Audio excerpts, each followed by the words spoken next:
I made an automated Bluetooth house out of a few things.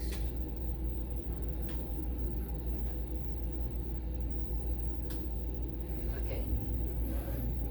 And the design of the house is that there's two rooms, the big one and the one small one. There's a door with a lock in it, and there's two rooms, right? And the big one has lights in it. And there's also a sensor, so kind of like an alarm system. If anything goes in front, then the alarm goes off. The following parts were used in the construction of the house: an ultrasonic sensor for the alarm, various cables to piece everything together, from the Raspberry Pi to the breadboard, and cardboard called the laser printer, so you can make the house.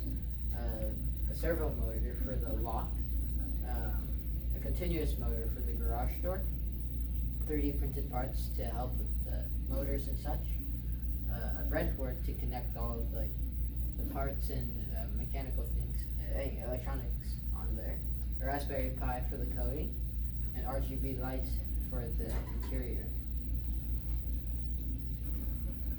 The two programs I used were Python and MIT App Inventor. So on the right is what I used, and on the left is also what I used. And things I could do better next time if I do the project again.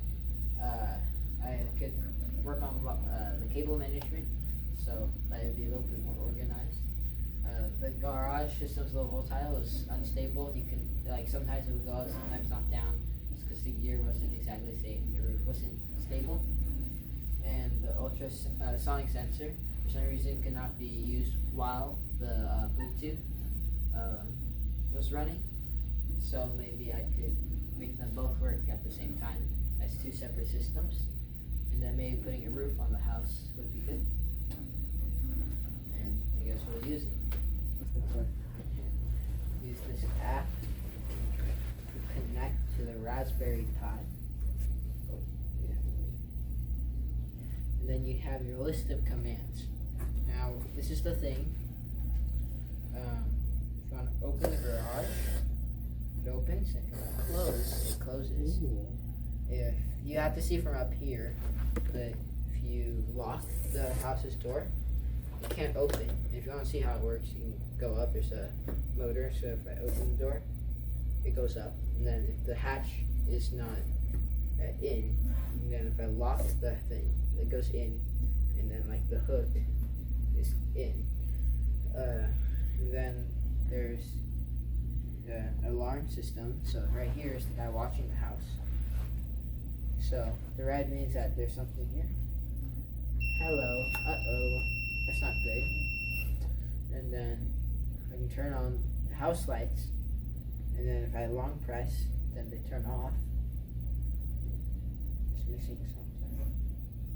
And yeah, and then just it's a random. It generates a random numbers, and then you have different colors. Is that the party button? Yeah. Anyways, that's all of it. Thank you for Awesome.